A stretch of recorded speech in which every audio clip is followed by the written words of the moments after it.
When I saw my husband holding the small receipt between his fingers, something inside me cracked, not from fear of being caught, but from the quiet finality of that moment. He stood there by the passenger door of my car, looking down at the crumpled paper like it had personally betrayed him.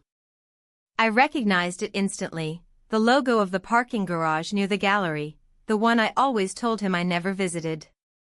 My throat tightened. That slip of paper shouldn't have been there.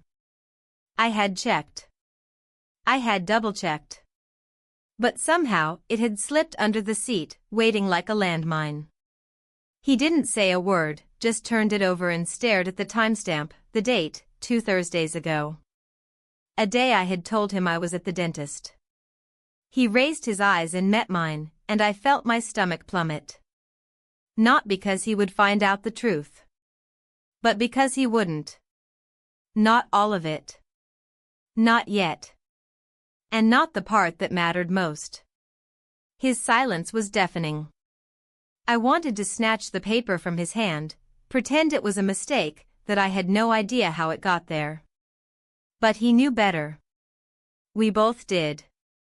His lips pressed into a line as he folded the receipt with precision and slipped it into his wallet. My heart thudded so loudly I could hear it echo in my eardrums. And then he asked, so quietly I almost didn't catch it, "Who were you with?" I opened my mouth, but no sound came. Because the answer wasn't simple. And because the truth wasn't just about me and another man. It was about a life I had lived in shadows. About the girl with my eyes and his laughter. And the 15 years I had spent telling myself I could hold two lives together without them bleeding into each other. So let me tell you how it really happened. Before I give you the story I've hidden for so long, answer me this: have you ever had a secret so deep that even the truth couldn't set you free? The first time I lied to him, it wasn't even about another man. It was about myself. I told him I was fine. I told him I was happy. And maybe, in a way, I was. We had a good marriage. Stable. Predictable. Kind. He was generous with comfort, measured in words, and loyal in all the ways that mattered to the outside world. We had dinner together almost every night. He kissed me on the forehead before work. He always remembered to refill the kettle. But he hadn't touched me in months. Not out of cruelty, just habit. We had slipped into a kind of soft silence that crept through our lives like fog. Warm enough not to alarm. Thick enough to obscure.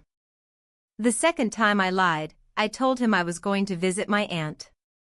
In truth, I drove across town to a rented flat with peeling paint and a squeaky elevator. He was waiting for me, already barefoot, already smiling. I had met him by accident. He'd been fixing something in the gallery while I lingered near the abstract works, trying to remember what it felt like to feel something. He told me I looked like a woman who needed to be seen. I told him I wasn't looking to be found. But still, I went back. Again and again. First for conversation. Then for coffee. Then for something I hadn't known I was still capable of wanting. And then one night, I didn't come home until morning. That was the third lie. The biggest one. It was also the beginning of everything else. I told myself I could compartmentalize. Keep my marriage intact. Keep the girl a secret. Yes, the girl. The one with the soft curls and the sharp questions. She was his daughter. Mine too. But not his. Not my husband's. And not once, in all these years, had I told him. She was 12 now. Almost a teenager. She had started asking more. Why we only saw Uncle on weekends. Why she didn't have his last name. Why I looked so different when I returned from meetings. I wanted to believe I was protecting her. And him. And the fragile, complicated structure of my life. But the truth was simpler and uglier. I was protecting myself. From consequences. From shame. From the idea that I had built a house on a foundation of lies and still called it home. Lately, things had shifted. My husband had grown quieter, more observant. He started folding his clothes more precisely. Watching me as I poured wine. Asking questions with too much space between them. The kind of silence that listens. The kind that waits. And I started forgetting things. Small things. Receipts in pockets. Calendar entries not deleted. Once, I left my phone open on the kitchen counter with a message still glowing on the screen. He didn't mention it. But he looked at me differently that night. Not angrily. Just longer. I felt the walls closing in, but I didn't stop. Instead, I became clumsy in my lies. Sloppy. Like part of me wanted to be caught. I think it was guilt. Or maybe exhaustion. Because living two lives is like holding your breath while smiling. Eventually, the air runs out. On the Thursday before everything began to fall apart, I told my husband I had a dentist appointment. I kissed him on the cheek, held his hand longer than usual at the door. He looked surprised, but said nothing. I drove to the rented flat. He was already there. So was the girl. She was painting something on the wall with messy strokes and bright colors. "Mama," she said. "Stay longer today." I told her I couldn't. That I had to be home before dark. She didn't ask why. She never did. But her eyes followed me out the door, and I felt the weight of her gaze for hours afterward. That night, I double-checked the car. Made sure there were no forgotten notes, snacks, schoolbooks. I vacuumed the floor mats. I even checked under the seats. Everything looked clean. But I missed one thing. A folded receipt. Trapped beneath the passenger seat. From the parking garage near the gallery. And that's how this all started. With a forgotten slip of paper. And a husband who never used to check the car. Until he did. Until I saw him standing there, holding the truth in his hands. Not all of it. Just enough to start unraveling the rest. And now, I suppose, it's time I tell you everything. Because secrets have a shelf life. And mine? Mine has started to rot. The house was quiet that evening, too quiet. The kind of quiet that follows you around like a question you can't answer. He hadn't spoken a word since that moment in the garage. He didn't yell, didn't accuse, didn't even raise his voice. He just folded the receipt and placed it in his wallet as if it were something he needed to keep for later. That silence terrified me more than any confrontation ever could. I tried to act normal. I busied myself in the kitchen, chopping vegetables I didn't intend to cook. My hands moved automatically, but my mind was reeling, dissecting the moment over and over again. What had he really seen? Did he believe his own suspicions, or was he giving me one last chance to explain myself? When he finally came into the kitchen, he only asked, "Did you make that dentist appointment after all?" I turned to him too fast, knocking over the cutting board. I caught it midair and forced a smile. "Yes," I said. "They squeezed me in after lunch." He looked at me for a second, then nodded. "Good." And that was it. No follow-up, no probing. Just the kind of answer a man gives when he already knows he's being lied to. Later that night, I sat on the edge of the bathtub, staring at my reflection in the fogged mirror. I wasn't sure who I was anymore. My face was drawn, older than it should have looked, tired in a way that sleep couldn't fix. I had told myself for so long that I was in control, that I could manage this life I had split into compartments. But now, they were starting to collapse into each other, and I didn't know how to stop the fallout. I reached for my phone, almost mechanically. A message was already waiting for me. Asterisk tomorrow. Usual time? Asterisk just 4 words. Simple. Uncomplicated.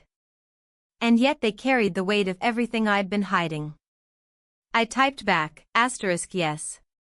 Asterisk then I stared at the screen for a long time before setting the phone down without hitting send. I needed to see him. Not because I wanted more lies. But because I didn't know who else I could be honest with anymore. The next day, I left the house earlier than usual. I told my husband I had errands, paperwork to handle, small things that wouldn't arouse suspicion. He just nodded. He was good at that, nodding. Always had been. Even when he should have screamed. The drive was familiar, every turn etched into my memory from years of repetition. The apartment was on the top floor of an old building, the kind with flickering hallway lights and peeling wallpaper that no one ever replaced. I used to find it charming. Now it felt like walking into an echo of the life I pretended wasn't real. He opened the door before I even knocked. As if he had been standing behind it, waiting. The air smelled like coffee and the faint trace of paint. Our daughter had been painting again. She wasn't there now, though. School, probably. He didn't say anything at first, just stepped aside to let me in. I walked past him, placing my bag on the counter. My fingers trembled slightly as I pulled off my coat. "You're early," he finally said. "I needed to be," I answered. We stood in the kitchen for a moment, neither of us moving. Then he leaned against the counter, crossing his arms. "Everything okay?" "No," I said. "But I'm here." That was the thing with him. He never pushed. Never demanded. That's what drew me to him in the first place, his quiet. Not silence like my husband's, but something else. Something softer. Room to breathe. We moved to the couch, the same one where we had spent so many quiet mornings and late afternoons. I sat down first. He followed, close but not touching. Not yet. I looked at him, trying to find the words to explain the guilt clawing its way through me. "He found something," I said. "A receipt. From the parking garage."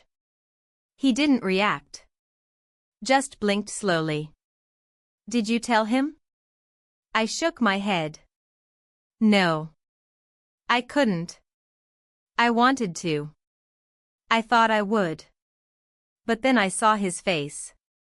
I trailed off, unable to finish. He nodded, as if he understood, even if he didn't. "He knows," I added. "Or he's starting to." "Then what happens now?" he asked. I didn't know how to answer that. I didn't even know what I wanted to happen. My life had become a balancing act between two worlds, and I had spent so long maintaining the illusion that I'd forgotten what I was even trying to protect. We sat there in silence. And then, we kissed. It was brief, like the memory of something we used to do without hesitation. But now, it felt like stealing time. Borrowing against something that was already falling apart. Afterward, I leaned into him, resting my head on his shoulder. He didn't move. "I think it's going to come apart," I whispered. "It always was," he replied. And maybe he was right. I left earlier than usual. Didn't wait for the afternoon to turn golden. As I drove home, the city felt unfamiliar. Like I had been gone too long and everything had changed while I wasn't looking. When I walked through the door, my husband was in the living room, reading the newspaper like he always did. He didn't look up. "You were gone a while," he said. "There was traffic," I lied. He nodded again. I moved to the kitchen, poured myself water with shaking hands. Every step, every motion, felt fragile. Like I was walking on glass. That night, he climbed into bed beside me as usual. But his back stayed turned. His breathing even, controlled. I lay there in the dark, staring at the ceiling, counting the seconds between his breaths. I wondered if he was awake. If he was waiting for me to speak. If he wanted me to confess. But I said nothing. Because I didn't know where to begin. And because, deep down, I feared it was already too late. The days that followed moved like thick syrup, slow, silent, heavy with everything unsaid. My husband kept up the appearance of normalcy, but it was a thin veil, barely holding back the strain that trembled beneath. I could feel it in the way he moved, in the way he avoided my eyes, in the way he touched nothing I had touched. He had always been quiet, but now his silence had texture. It was calculated. It was cold. I began noticing the small things he no longer did. He stopped asking about my day. He no longer offered me the last piece of toast in the morning. He didn't refill the soap in the bathroom like he usually did before it ran out. These were quiet messages, and I received them all. I tried to stay ahead of the unraveling. I cleaned more. I smiled more. I even tried to initiate conversation over dinner, but his responses were flat, mechanical. Not angry, just vacant. That, more than anything, frightened me. If he had shouted, if he had confronted me, it would have felt easier. More honest. But this withdrawal, felt like something dying quietly in a sealed room. And I knew he had begun watching me. At first, it was subtle. The occasional glance when I checked my phone. The way he lingered in the hallway when I ended a call. Then I began to find the little signs. The calendar on the kitchen wall, where he had circled dates I had claimed to be busy. The browser history on the computer, showing searches for locations I had visited. One night, I saw the reflection of my phone screen in his reading glasses as I typed a message. I knew he was trying to read it. And I let him. Part of me wanted it to end. Not because I didn't care, but because the double life had become a weight I could no longer carry. Every step I took felt rehearsed, every word edited. I missed being able to breathe without editing my own breath. On the third Thursday, I made a mistake. I had left the car parked a block away from the flat. I always did that, to avoid suspicion. But I forgot to check the floor of the passenger side. It wasn't a big thing, just a slip of paper. A small flyer our daughter had drawn at school. It had her name on it, and a little sketch of the three of us, me, her, and him. Not my husband. I only realized it was missing when I reached home and emptied the side pocket of my purse. My breath caught in my throat. I went back to the car immediately, praying no one had seen it. But it wasn't there. The floor was clean. That night, my husband placed a folded sheet of paper on the dinner table next to my plate. He didn't say a word. He just ate, methodically, like we were two strangers who happened to share a kitchen. I opened the paper with trembling hands and saw the drawing. There was no name written on it, just the sketch. Just 3 figures. A mother. A child. A man that wasn't him. I didn't look at him. I couldn't. I folded the paper again, more carefully than he had, and placed it back where he left it. We finished dinner in silence. That evening, I didn't go to bed right away. I sat in the living room after he had gone upstairs, staring at the photograph on the wall of our wedding day. I tried to recall what I had been thinking when it was taken. Did I believe I would never betray him? Or had I already known, even then, that I was capable of something like this? The next morning, he asked if I wanted to go for a drive. That caught me off guard. It had been a long time since he suggested anything together that wasn't routine. I said yes, not knowing what else to say. We drove for almost an hour without speaking. Just the hum of the tires and the occasional indicator click breaking the silence. Eventually, he pulled into a small lot behind a park I hadn't seen in years. "I thought we used to come here," he said, casually. I nodded. We had. Years ago, when things were simpler. When we still held hands without thinking about what it meant. We walked along the path, past the benches where we once sat with coffee cups and shared stories about nothing. He stopped near the duck pond, hands in his pockets. "Do you remember that summer," he asked, "when you sprained your ankle and made me carry you back to the car?" I smiled faintly. "You complained the whole way." He nodded. "And you kissed me right before we reached the car. Just to shut me up." I looked at him then, and for a moment, I saw something break through the distant expression he had worn for weeks. Not affection. Not warmth. Just a crack. A tiny rupture. "What happened to us?" he asked. It was the first real question he'd asked me in a long time.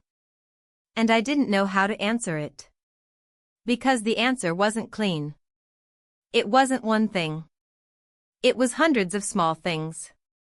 The slow erosion of need, the soft crumbling of intimacy, the subtle drift that neither of us tried hard enough to stop. "I don't know," I said. He nodded again. The nod of a man who'd expected that answer. We didn't speak on the drive home. That night, as I tucked myself into bed, I received a message from the flat. A simple one, *, "Are you coming tomorrow?" *. I stared at it, my finger hovering over the screen. I didn't respond. Instead, I turned off the light and stared into the darkness, waiting for something, anything, to feel real again. The message remained unread for the rest of the night, though I must have picked up my phone a dozen times. Each time, I stared at the screen, my finger hovering just above the glass. I didn't open it. I didn't delete it. I just let it sit there, like a match waiting to be struck. Eventually, I turned the phone face down on the nightstand and pulled the blanket up over my shoulders, as if hiding from the light could somehow protect me from the truth. Sleep didn't come easily. My body was still, but my mind wandered in every direction at once. I kept thinking about the park, about the way my husband had looked at me, not with anger or suspicion, but with that terrible, quiet ache of someone searching for something that might already be gone. That kind of hurt doesn't leave bruises. It leaves silence. And in silence, everything echoes louder. The next morning, I woke up before him. The house was still dark, the air cool. I sat on the edge of the bed for a long time before I moved. When I finally stepped into the shower, I stood there longer than usual, hoping the water could wash away more than just sleep. But nothing left me. Not the guilt, not the confusion, not the feeling that the walls were tightening around me, inch by inch. I didn't respond to the message. But I still got in the car. Not because I had made a decision, but because I didn't know how not to. It was habit now, reflex.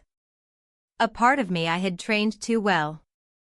I drove without thinking, taking the usual route, stopping at the same red lights, turning into the same narrow street. He was there, as always. Waiting. He opened the door the moment he heard my keys in the lock, like he'd been standing there the entire time. "You came," he said. "I shouldn't have," I replied.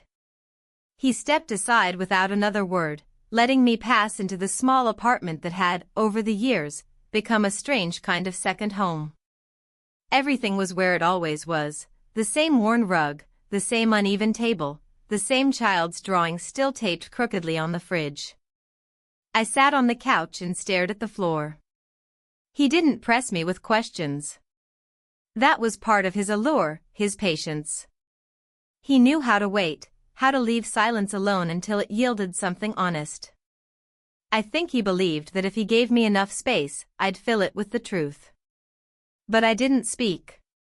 Not yet. Eventually, He brought over a cup of tea and set it down without a word. I wrapped my hands around it and let the warmth seep into my skin.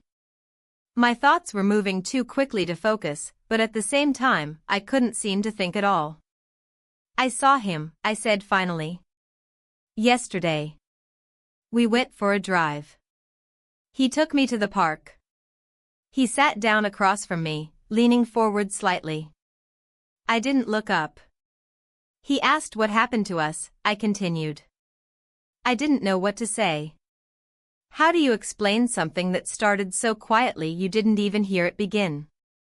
He waited. I think he knows, I added. But I don't think he wants to admit it. Not out loud. Still, he said nothing. I looked at him then. He was watching me closely, but his expression was unreadable. I wondered what he was thinking, if he regretted this, if he wished he had walked away before any of it started. But if he did, he didn't show it. I didn't come here to stay, I said. I just needed to be somewhere I could breathe. I understand, he said, his voice soft. And I believed him. That was the thing, I always believed him. Even when I was lying to everyone else, even to myself, I believed him. We didn't talk much after that. The silence between us was comfortable in a way that the silence at home wasn't. I stayed for an hour, maybe 2, and then I left. There was no need for goodbyes. We both knew I'd come again. Eventually. When I returned home, the house was empty. My husband's car was gone. I moved through the rooms like a guest, unsure of where to place my hands. I ended up in the living room, staring at the books on the shelf, none of which I had touched in years. I pulled one down, opened it at random, and found a receipt tucked inside, a grocery list, dated 2 years ago, with my handwriting on the back. I didn't remember writing it. I didn't remember what I was doing that day. The thought unsettled me. Later that evening, when he came home, he brought dinner. Takeout. From my favorite place. He set the bag on the table and said, "Thought you might be tired." I looked at him, searching for something in his face. I didn't find it. His tone was casual, his movements calm. But there was something about the way he avoided my eyes that told me he was still building his case. Quietly. Methodically. We ate in near silence. The clink of cutlery was the only real sound in the room. Every so often, I caught him glancing at me, like he wanted to say something but couldn't find the right opening. Or maybe he was waiting for me to make the first move. I didn't. After dinner, he sat in his chair with a book, and I went to the bedroom. I lay on top of the covers, staring at the ceiling. The fan turned slowly above me, slicing the air in steady rhythm. I felt like I was waiting for something to happen, but I didn't know what. When he finally came to bed, he didn't speak. He didn't touch me. He just pulled the blanket up over himself and turned to face the wall. I turned off the lamp. The room went dark. I closed my eyes. And the silence between us felt like a mile-wide chasm that neither of us knew how to cross. The next morning began like any other, but it felt entirely different. The sky outside was pale and overcast, a soft, indecisive gray that matched the quiet inside the house. I moved through the motions automatically, boiling the water, buttering the toast, setting out the plates, but each movement felt like it was being performed from a distance. My body was here. My mind was elsewhere. He came into the kitchen a few minutes after I had finished setting the table. His routine, as always, was precise. One look at him and I could tell he had slept little. The lines around his eyes were deeper, the shadows darker. He didn't greet me. He didn't smile. He sat down and poured himself coffee, his eyes scanning the paper like it held some secret answer. I sat across from him and tried to speak, but nothing came out. There was no right sentence to start with, no simple entry point into a conversation that had been avoided for too long. I reached for my cup instead, wrapping my hands around it even though it had already cooled. I wasn't ready to break the silence. Not yet. After breakfast, he got up without a word and left for work. The door closed with the same soft thud it always had, but this time it lingered. I remained at the table long after he was gone, staring at the empty chair across from me. Something in me felt like it was slipping, like a thread I'd been holding for years was finally unraveling faster than I could stop it. I went upstairs, not to clean or fold laundry, but to be alone. I stood in our bedroom, looking at the framed photo on the dresser. It had been taken on a trip years ago, one of those rare weekends when we laughed more than we argued. I remembered how warm the sun had been that day. How he had reached for my hand without even thinking. How I hadn't pulled away. But that version of us felt distant now. Like watching someone else's life through a window. At noon, I received another message, * I'll be here till 3. Come if you can. *. I didn't answer right away. Instead, I sat on the edge of the bed and stared at my phone, feeling its weight like a stone in my palm. I hadn't seen him in several days now. Not since the last time I left in a haze of doubt and guilt. I told myself I needed space. Time. But the truth was, I had no idea what I was doing anymore. Eventually, I picked up my keys and left. I didn't plan it. I didn't rehearse an excuse. I simply got in the car and started driving, my mind too full to argue with itself. The roads were familiar. I could have driven them with my eyes closed. When I arrived, he opened the door before I knocked, as if he had been standing just on the other side. His expression was neutral, unreadable. But I could sense the questions beneath his silence. I stepped inside. The air smelled faintly of soap and something warm, like toast or cinnamon. The apartment looked exactly the same, nothing out of place, nothing changed.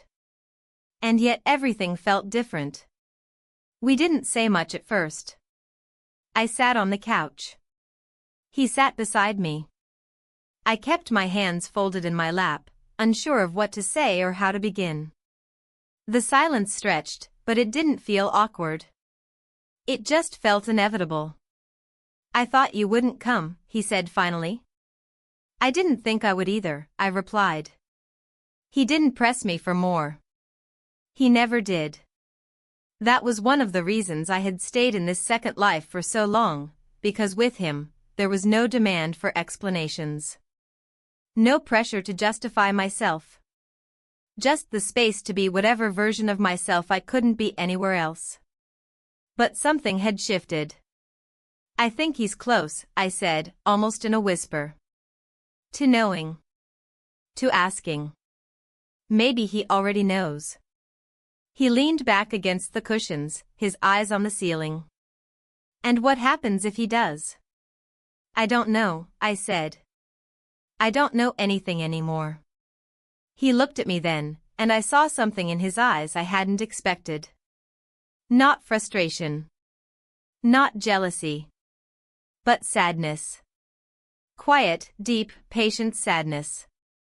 We sat there for a long time, the air between us filled with unspoken things. Eventually, our hands found each other. We didn't speak. We didn't move. We kissed. It was short. Familiar. But even that single moment carried the weight of everything we weren't saying. It wasn't passion. It wasn't relief. It was resignation. A goodbye we hadn't dared voice. When I left, I didn't say when I'd be back. And he didn't ask. Back home, the house felt different. Quieter, somehow. As if even the walls were holding their breath. I made tea and sat by the window, watching the branches sway outside. I thought about our daughter, about how she had asked once why we never took pictures together. I had told her I didn't like being photographed. But that wasn't true. The truth was more complicated and far harder to explain. When he returned that evening, my husband placed his keys in the bowl by the door like always. Took off his coat like always. And then, for the first time in weeks, he looked directly at me. "We need to talk," he said. I felt something freeze inside me. My throat tightened. I nodded. "Not now," he added, softer. "But soon." And then he turned away and walked upstairs, leaving me standing in the hallway with 1,000 words trapped in my chest. That night, I didn't sleep. I watched the ceiling in the dark, waiting for the moment when everything would fall apart. Or maybe, just maybe, begin to come together, only not in the way I had hoped. The morning air felt unusually still, like the world itself was waiting. I moved through the house with the kind of cautious precision that only comes when something inside you has shifted. My hands folded laundry that didn't need folding. I reorganized the spice rack, not because it mattered, but because I needed something to control. Every drawer I opened, every cabinet I closed, echoed louder than it should have. And the silence wasn't comforting anymore. It was anticipatory. He had said we needed to talk. Not now, but soon. That sentence had replayed in my mind more times than I could count. It wasn't a threat. It wasn't even a warning. It was something worse, a decision he had already made, but hadn't shared yet. And now I lived in the space between the words, in the long shadow of something inevitable. By mid-morning, I found myself standing at the back window, watching the wind stir the trees.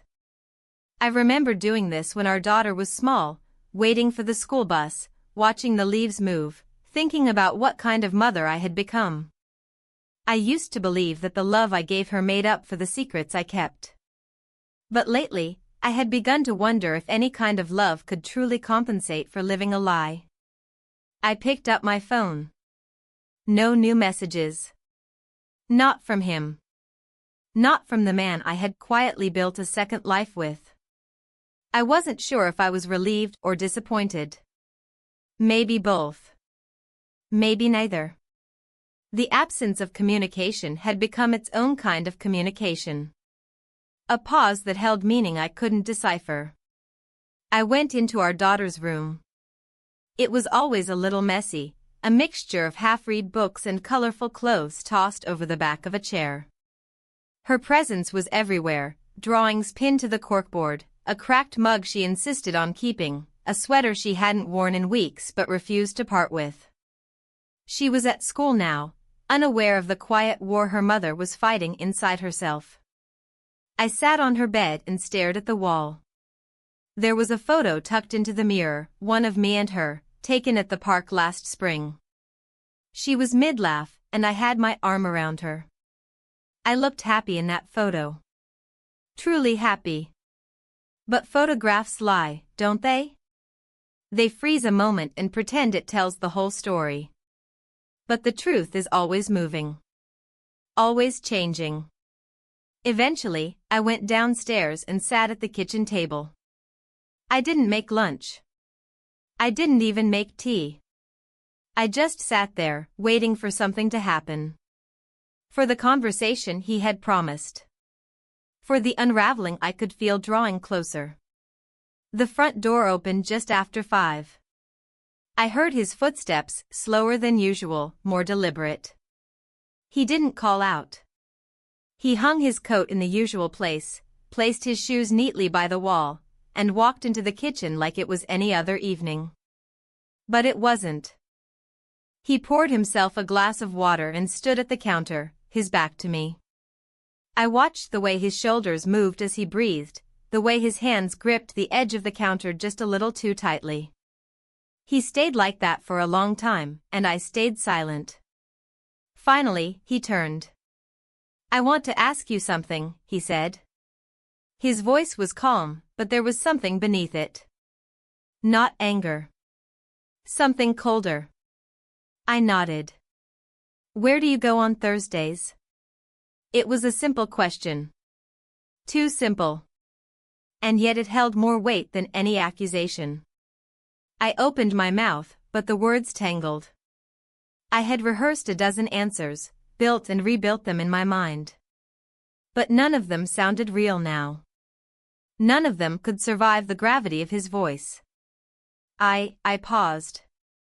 Swallowed. I see someone. His eyes didn't change. Not visibly. But something in the room shifted. The air itself.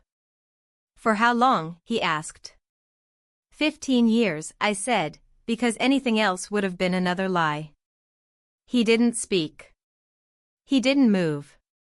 I could hear the ticking of the wall clock, the distant hum of the refrigerator. Everything else was still. And the child? He asked finally. I looked down at the table, at the faint scratches on the surface, at a mark I had once made with a knife while slicing bread too quickly. She's mine, I said. Ours. His and mine. The silence that followed was unlike anything I had ever experienced. Not hostile. Not empty. It was the kind of silence that only comes when something breaks so deeply, so quietly, that you don't realize it until later.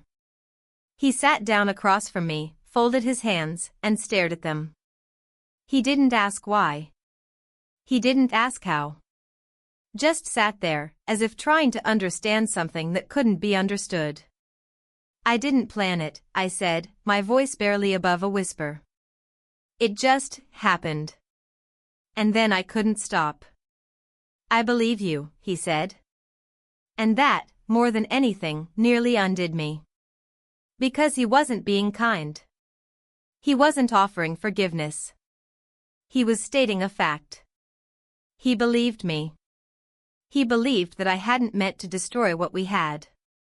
And somehow, that made it worse. I reached for his hand, but he moved it away gently. I'm not angry, he said. Not the way I thought I would be. I'm just tired. I nodded. There was nothing else to say. We sat there until the light began to fade from the kitchen windows, until the shadows grew long and the corners of the room softened into dusk. Eventually, he stood. I'm going to stay at my brother's for a while, he said. I didn't try to stop him. When he left, he didn't take much. Just a small bag. A jacket. A few shirts. I watched him walk down the driveway, watched the car pull away, and then stood in the doorway long after he was gone. Inside the house, everything was quiet. And I knew this wasn't the end. But it was no longer the beginning either. It was the space between, the place where the truth finally lived, exposed and undeniable. And now I would have to learn how to live with it. One breath at a time. The first night without him was quieter than I had anticipated. There were no slammed doors, no screaming matches, no dramatic declarations, just a slow fade into stillness. I walked through the house after he left, each room feeling larger and emptier than before. His absence didn't roar. It whispered. It settled into the fabric of things, into the cushions on the couch, into the shoes he didn't wear anymore, into the shape of his mug left untouched on the counter. I slept lightly, half conscious of every sound. The wind brushing the windows. The distant bark of a neighbor's dog. The low hum of the refrigerator. I kept expecting to hear his footsteps, to feel the familiar weight of him shifting in bed beside me. But he never came back. And I didn't reach for my phone. I didn't text. I didn't call. Not him. Not the other one either. For the first time in what felt like years, I let myself be still with the weight of it all. The morning came slowly. A pale gray sun peeked through the curtains, indifferent to what had changed inside these walls. I sat in the kitchen, drinking coffee I didn't want, my hands wrapped tightly around the mug. I hadn't yet told my daughter anything. I didn't know how. She was at her grandmother's for the weekend, a plan made weeks ago. Back then, it had seemed like a convenient window. Now it felt like a buffer between two versions of myself. By mid-morning, I stood at the front window, watching the street, watching people live lives that didn't feel fractured. I saw neighbors walking their dogs, children riding bicycles, a woman with a canvas bag full of groceries. They all looked intact. And I wondered if anyone ever looked at me and thought the same. The phone buzzed on the hallway table. I turned slowly, already knowing who it would be. The screen lit up with a name I hadn't said aloud in weeks. I stared at it for a long moment before picking it up and answering. "I heard," he said. His voice was gentle, almost cautious. "Who told you?"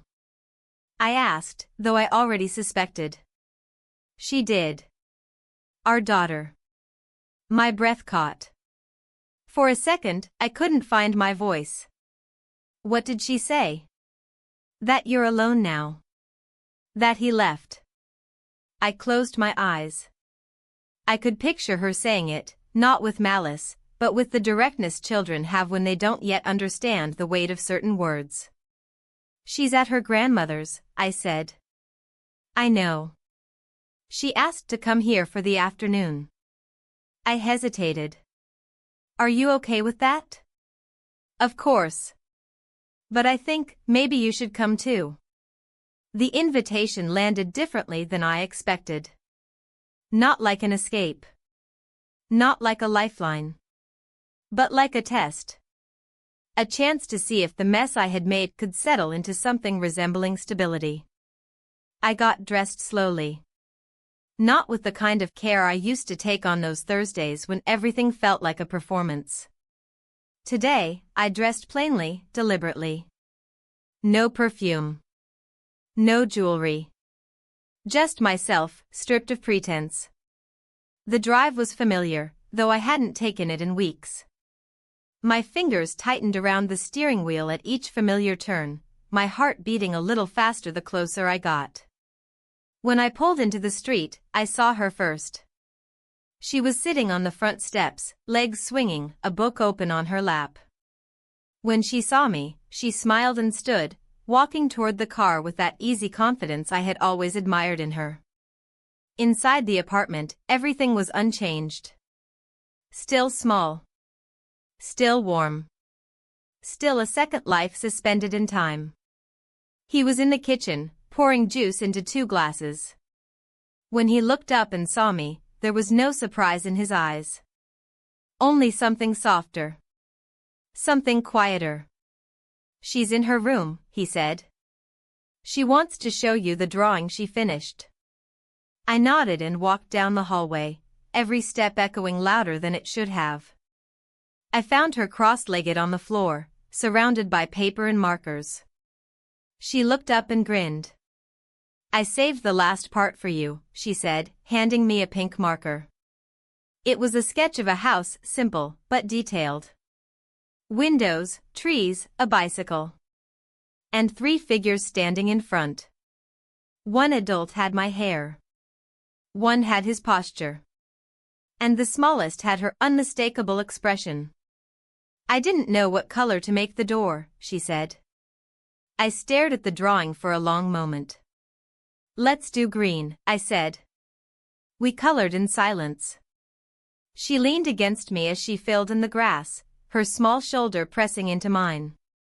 And I felt, for a fleeting second, like maybe I hadn't lost everything.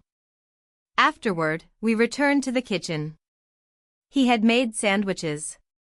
The 3 of us sat at the small table, the air thick with unsaid things. But we ate. We passed napkins. We poured water. We existed, side by side. Later, as the light began to fade, he offered to drive her back to her grandmother's. I started to say no, I could take her, but she had already agreed. She kissed my cheek before leaving, her bag slung over her shoulder, her eyes lingering on mine for a beat longer than usual. Then she was gone, and the door clicked shut behind her. I stood in the silence that followed. He leaned against the counter, arms crossed, watching me. "Do you want to stay?" he asked. "I don't know," I said honestly. I don't know what I'm allowed to want anymore. You're not being punished, he said. You made a mess. So did I. But I never hated you for it. I looked at him, tired and raw. Then what do we do now? We figure it out, he said. We stop pretending this is simple. We stop hiding behind silence. I nodded. I didn't have any answers, but I had enough energy left to keep trying. That night, we spent the night together. We didn't talk much. We didn't make promises. But we shared the same room, the same space, the same fragile understanding that maybe, just maybe, there was still something worth salvaging. And in the quiet hours before morning, I let myself believe that redemption didn't always have to be clean. Sometimes, it just had to begin.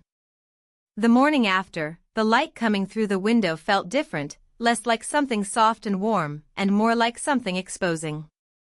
I sat up slowly, still tangled in sheets that didn't belong to me, in a room that had never fully been mine, though I'd occupied it 100 times. For a moment, I didn't move. I simply sat there, watching the shadows shift along the floor, trying to understand what last night meant. Not in the grand, symbolic sense, but in the immediate, aching way that reality asserts itself after we've crossed another invisible line. He was already awake, standing in the kitchen when I emerged. His back was to me, shoulders relaxed, humming something under his breath. I knew that melody. He used to play it on the radio when we first began this, the early days, the reckless days, when everything was new and easy to romanticize.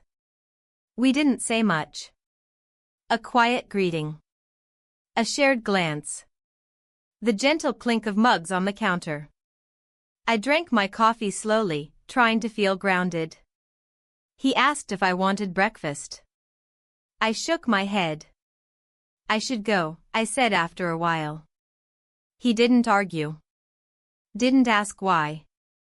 He just nodded, understanding that whatever had passed between us wasn't a resolution. It wasn't a return. It was a pause. A quiet breath in the middle of the unraveling. I drove home without the radio on. The city passed by in blurred fragments. Familiar intersections, empty bus stops, store signs I didn't read.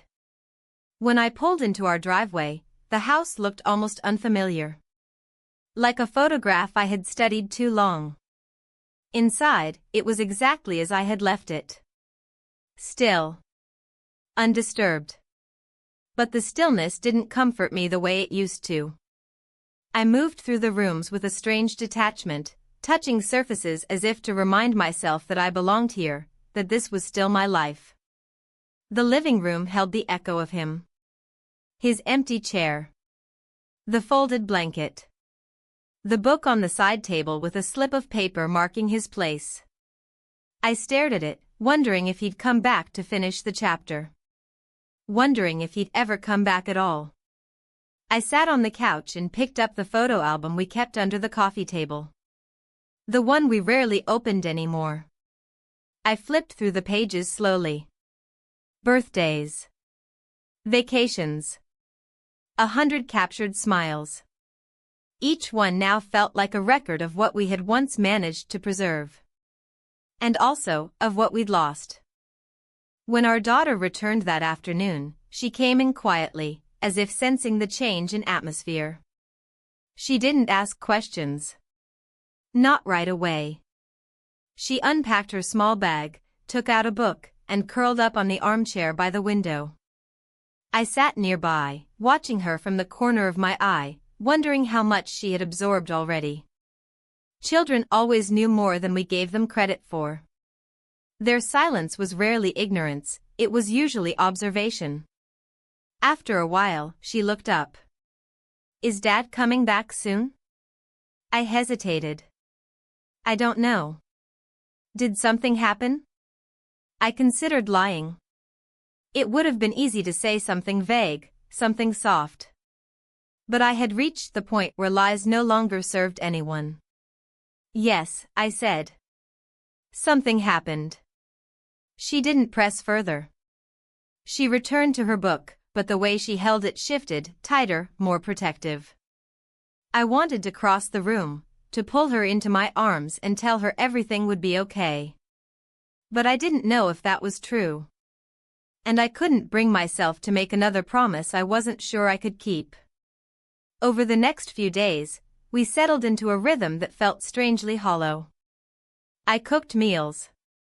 She went to school. I answered calls when necessary, but not more.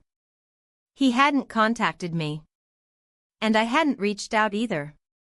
We were giving space, or perhaps avoiding the next inevitable fracture. One evening, she came into the kitchen while I was washing dishes. "I saw him today," she said. I turned, drying my hands. "Who?" "Dad." My heart skipped. "Where?" "Outside school." "He didn't see me." "He was in the car." I waited. "I think he was waiting to see if you would come pick me up." I looked at her. "Did that upset you?" She shook her head. "No. It just felt weird. Like you wanted to say something but didn't know how." I nodded slowly. Sometimes grown-ups don't have the right words either. She came closer, leaning her head against my arm. "Is it because of him?" she asked quietly. I froze. "Who?" "You know who." I crouched to her level. "Why do you ask that?" "Because I heard you talking once. On the phone. You were different. And you called him love. You never call Dad that." The air thickened. "I didn't mean to listen," she added quickly. "I just noticed." I sat down on the kitchen floor, back against the cabinet. She sat beside me. "I made a mistake," I said. "A long one. And it's hurt a lot of people. Do you still love Dad?" I closed my eyes for a second. "Yes. But it's a different kind of love now. One that's complicated." She was quiet for a while. "Can you love two people at the same time?" I opened my mouth to answer, then closed it. Because the truth was too big for one sentence. "Yes," I said eventually. "But it doesn't always work. And sometimes it hurts everyone." She leaned her head on my shoulder. "I just want us to be okay," she whispered. And I felt the full weight of everything I'd broken settle against my bones. Later that night, after she had gone to sleep, I sat by the window, watching the streetlights flicker on one by one. I thought about calling him. My husband. About asking if he wanted to see her. To talk. To come home, even for a day. But I didn't. Instead, I opened the drawer in the hallway table and pulled out the folder I had been avoiding. Inside were old letters, school records, photographs, the fragmented proof of my other life. I began sorting through them. Not to destroy. Not to hide. But to begin the long, hard work of making everything finally real. The truth was out now. The silence had been broken. But the consequences were just beginning to take shape. And I knew the hardest part wasn't behind me. It was ahead. The days that followed blurred together in quiet repetition. Each one felt like a variation of the last, slightly different but largely the same: waking up, making breakfast, walking through the silence of a house that now echoed more than it spoke. My daughter moved through her routines with cautious grace. She didn't ask for updates, but I could feel her watching me, reading my moods the way only children can. She didn't need words to know the shape of what had changed between us. The atmosphere was different now, fragile, but open in a way it hadn't been before. I had stopped pretending. And in its place, there was a strange, slow honesty beginning to emerge, like sunlight filtering through a window that hadn't been cleaned in years. Not bright. Not warm. But real.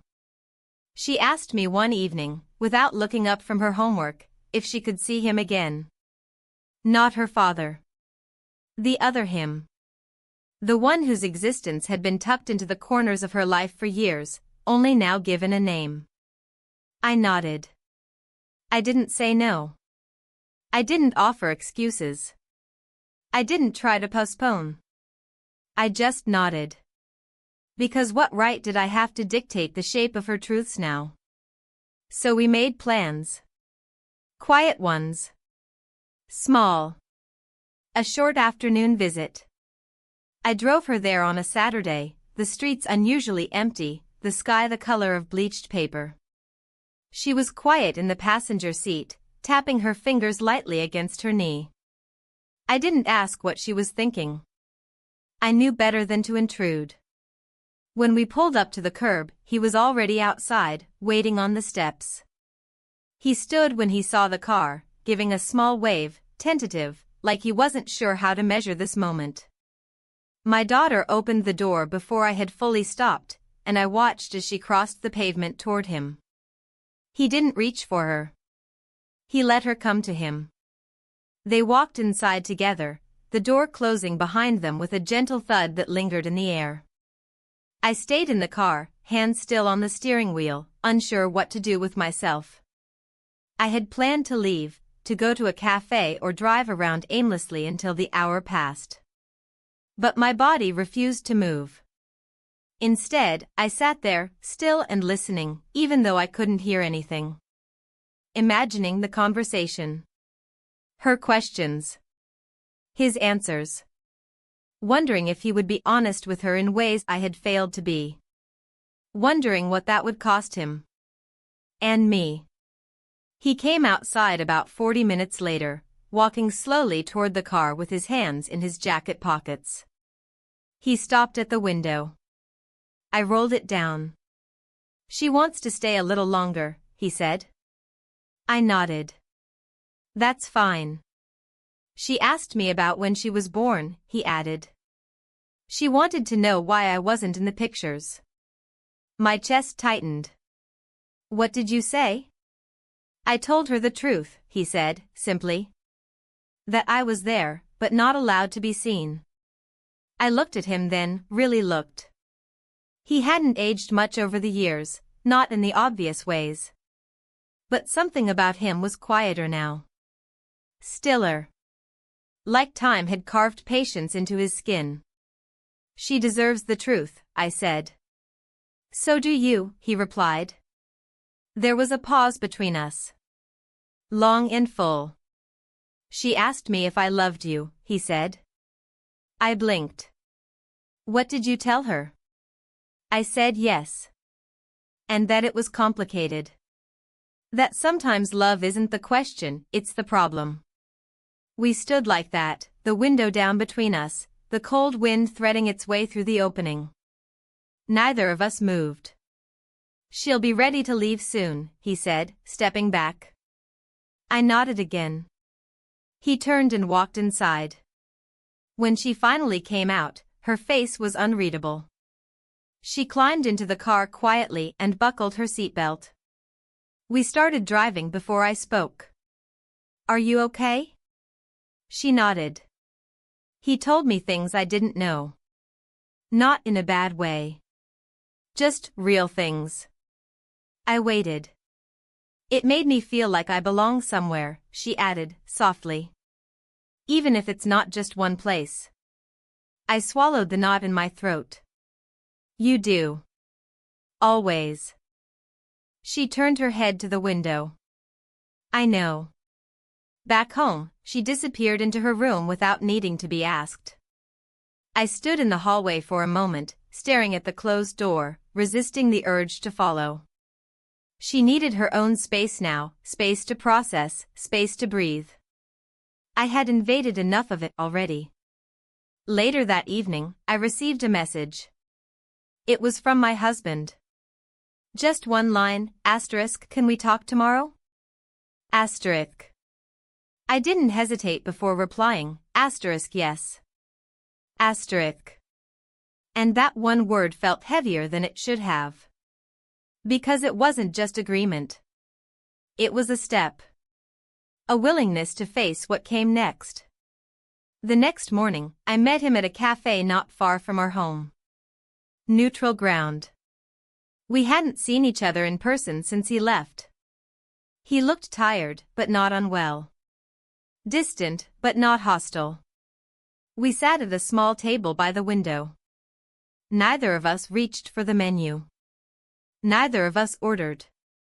He began without preamble. She told me. I nodded. I know. She said you were honest. I tried to be. He looked out the window, fingers tracing the edge of the table. I think she's stronger than both of us. She is. A long silence followed. I don't know what I want, he admitted. I've thought about it, tried to write it down, list it out like some kind of strategy. But every time I think I'm sure, something changes. I understand, I said. I don't know if I can ever be married to you again, he added. But I also don't know how to be away from you. The words hit gently, but they landed deep. I don't expect anything, I said. I only want what's honest now. Whatever that means. He nodded slowly. Maybe we start with coffee. And conversations. And not pretending. I exhaled, realizing I'd been holding my breath. Okay. And so we sat there, two people who had broken something sacred, trying to find if any of the pieces still fit. No promises. No forgiveness. Just presence. And for the first time in a long time, that felt like enough. It had been 6 months. Not a long time in the grand scheme of life, but long enough for things to settle into new shapes. Long enough for routines to shift, for silences to soften, for the raw edges of everything we had broken to dull just slightly. Long enough to know that not everything heals completely, but some things learn how to live with the damage. We never moved back into the same house. That was never the goal. He found an apartment a few streets over, close enough to be near our daughter, far enough to have space. We met regularly, at parks, cafes, school events. At first, the meetings were awkward, stilted. But over time, they became easier. Familiar. Not a return to what we had, but a tentative understanding of what we could still offer each other, if not as husband and wife, then as something else. Something still rooted in care. Our daughter adjusted faster than I expected. Children have a way of bending where adults break. She started asking harder questions, but with more grace than accusation. I never lied. I gave her the truth, even when it trembled in my hands. There were still days when guilt bloomed in my chest without warning. Mornings when I'd wake with the echo of everything I had ruined pressing against my ribs. But there were also mornings that began with sunlight and coffee and the quiet gratitude of having another chance to show up for the people I hadn't always been fair to. I continued writing. Not publicly. Not in blogs or posts. Just quietly, in notebooks that filled a drawer in my desk. I wrote about regret, about desire, about choice and consequence. I wrote about motherhood, about the strange loneliness of keeping secrets, and about how sometimes, even the people we love the most can exist beside us like strangers. One of the notebooks I eventually gave to my daughter. Not to read, not yet. But to have. To keep. A record of things I wanted her to know when she was older, when she was ready to understand not just what happened, but who I really was beneath the mistakes. We continued seeing him, the other him. Her father, though we didn't often use that word. He was present, respectful of boundaries. He never tried to claim more than what had been offered. Their relationship grew slowly, built not on dramatic declarations but on time spent, school projects, weekend walks, quiet dinners with fewer expectations than memories. And me, I remained between two lives that had slowly stopped competing. I didn't belong fully in either anymore, but neither rejected me. I wasn't punished. I wasn't redeemed. I was simply allowed to exist, with everything that meant. That spring, we planned her birthday differently. For the first time, all three of us would be there. Not at separate times. Not with staggered arrivals. But together. One room. One table. No secrets. I spent the morning baking her favorite cake, the same one she'd asked for the last 4 years. Chocolate with raspberries. The kitchen smelled like sugar and something warmer, something that almost resembled joy. I moved around the house with a kind of quiet determination. Not the frantic cleaning I used to do to hide the truth, but the deliberate setting of a space where truth could breathe. He arrived first, my husband, or the man who used to be. He brought flowers. Not roses. Tulips. Simple. Bright. He smiled when I opened the door and handed them to me without ceremony. We didn't hug. We didn't need to. He stepped inside and surveyed the room. "Looks good," he said. "Smells even better." "She'll be happy," I replied. He nodded, moving to the living room to place his gift on the table. The next to arrive was the other. He walked slower than usual, holding a small wrapped box in both hands like something delicate. When I opened the door, he met my eyes and held them for just a second longer than necessary. Then he stepped inside, greeting the man who had once been his shadow without hesitation. No one flinched. No one left.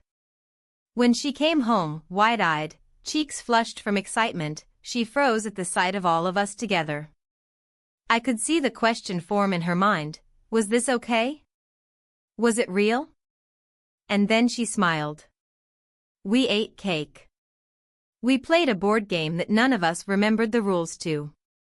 We passed plates and refilled drinks and laughed in places where, for a long time, there had only been silence.